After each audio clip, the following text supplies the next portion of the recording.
माँ ब्रह्मचारिणी की पूजा विधि। नवरात्रि का दूसरा दिन। माँ दुर्गा के दूसरे स्वरूप ब्रह्मचारिणी की पूजा शास्त्रीय विधि से की जाती है। सुबह शुभ मुहूर्त में माँ दुर्गा की उपासना करें और माँ की पूजा में पीले या सफेद रंग के वस्त्र का उपयोग करें। माता का सबसे पहले पंचामृत से स्नान कराएं। इसके बाद रोली, अक्षत, चंदन आदि अर्पित करें।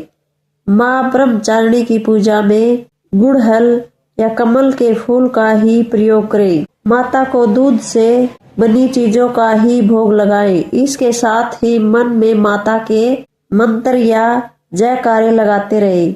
इसके बाद 5 सुपारी भेंट करने के बाद प्रदक्षिणा करें। फिर कलश देवता और नवग्रह की पूजा करें। घी और कपूर से बने दीपक से माता की आरती उतारे और दुर्गा चालीसा का पाठ करें। पाठ करने के बाद सच्चे मन से माता के जयकारे लगाए।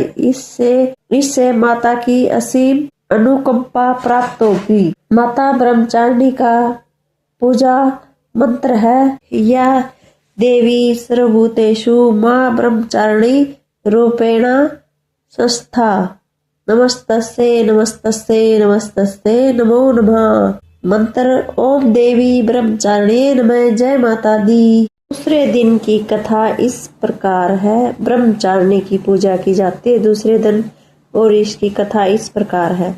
कथा के अनुसार पूर्व जन्म में इस देवी ने हिमालय के घर पुत्री रूप में जन्म लिया था और नारद जी ने उपदेश से भगवान शंकर को पति रूप में प्राप्त करने के लिए घोर तपस्या की थी। इस कठिन तपस्या के कारण इन्हें ब्रह्मचारिणी नाम से अभिहित किया गया है।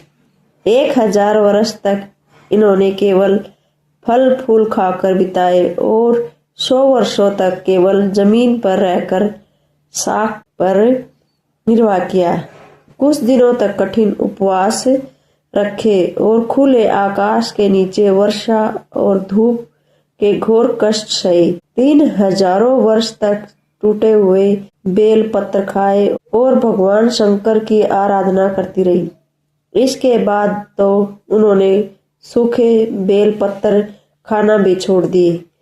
कई हजार वर्षों तक निर्जल और निराहार रहकर तपस्या करती रही। पत्तों को खाना छोड़ देने के कारण ही इनका नाम अर्पणा नाम पड़ गया। कठिन तपस्या के कारण देवी का शरीर एकदम क्षीण हो गया।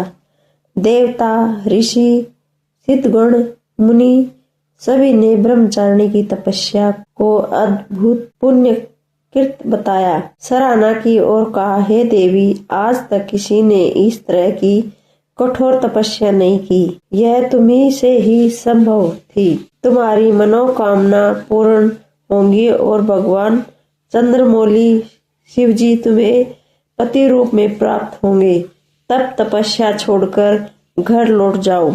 जल्दी ही तुम्हारे पिता तुम्हें बुलाने आ रहे हैं। इस देवी की कथा का सार यह है कि जीवन के कठिन संघर्षों में भी मन विचलित नहीं होना चाहिए। माँ ब्रह्मचारिणी देवी की कृपा से सर्व सिद्धि प्राप्त होती है। दुर्गा पूजा के दूसरे दिन देवी के इसी स्वरूप की उपासना की जाती है।